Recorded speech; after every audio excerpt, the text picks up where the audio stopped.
ஒரு அண்ணனா ஒரு தங்கச்சிக்கு ஏற்பட்டிருக்கக்கூடிய ஒரு அவலத்துக்கு நீங்க குரல் கொடுத்திருக்கீங்க அப்படின்னு நினைக்கும் போது ரொம்ப சந்தோஷமா இருக்கு. சென்னையில நேத்திக்கு மிகப்பெரிய ஒரு போராட்டம் நடந்தது. அதை தாண்டி இந்த அளவுக்கு உங்களை வருத்திக்கிறது அப்படின்னு பார்க்கும்போது ரொம்ப கஷ்டமா இருக்கு தலைவரே.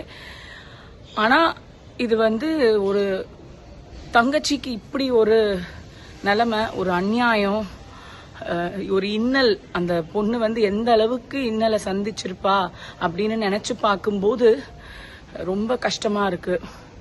ஏன்னா பெண்கள் எல்லாம் இந்த தமிழ்நாட்டில் இந்த திராவிட கட்சிகள் கிட்ட ரொம்ப சின்ன பின்னமாகறாங்க. பெண்களுக்கு பாதுகாப்பு இல்லை அப்படின்றதுதான் இது உணர்த்துது.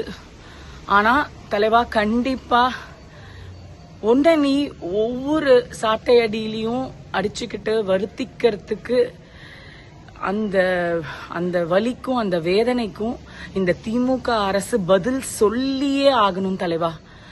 கண்டிப்பா ஆண்டவன் இருக்கான், ஆண்டவன் பார்த்துப்பான். இந்த ஒவ்வொரு அடிக்கும் ஒவ்வொரு வலிக்கும், உங்களோட வலிக்கும் கண்டிப்பா இந்த திமுக அரசு கூடிய சீக்கிரமே ஆட்சியில இருந்து இறங்கும். ஏன்னா பல மக்கள், பல பேர், பல பெண்கள் இது ரொம்ப நாளா மனசுல நினைச்சிட்டு இருக்கிற விஷயம்தான். தெரியாதனமா ஓட்டு போட்டுட்டோம்னு ஓட்டு போட்டவங்களும், ஓட்டு போடாதவங்க இதனாலதான் உங்களை ஓட்டு போடாதீங்கன்னு சொன்னோம் அப்படின்றதும் நம்மளோட நிறைய இடத்துல நம்ம பாக்குறது, பேசுறத கேட்க முடிஞ்சது. நேத்திக்கு ஒரு வயசான அம்மா இந்த ஸ்டாலின் அவர் மூஞ்சியில மண்ணை வாரி தூத்துறாங்க. இது வெளியில வருது. இது ஒரு கலிகாலம். வெளியில மக்களுடைய குரல் கேட்க ஆரம்பிச்சிருச்சு. கண்டிப்பா இந்த அரசு கூடிய சீக்கிரம் கவிழும் தலைவா. அனைத்து தொண்டர்களும், பாரதிய ஜனதா கட்சி தொண்டர்களும் சரி, பெண்களும் சரி, பொதுமக்களும் சரி, உங்க கூட நிக்கிறோம் தலைவா. இந்த அநியாயத்துக்கு நம்ம குரல் கொடுத்தே ஆகணும். இன்னும் பலமா குரல் கொடுக்கணும். தொண்டர்கள் எல்லாம் வெறி கொண்டு காத்துட்டு இருக்காங்க.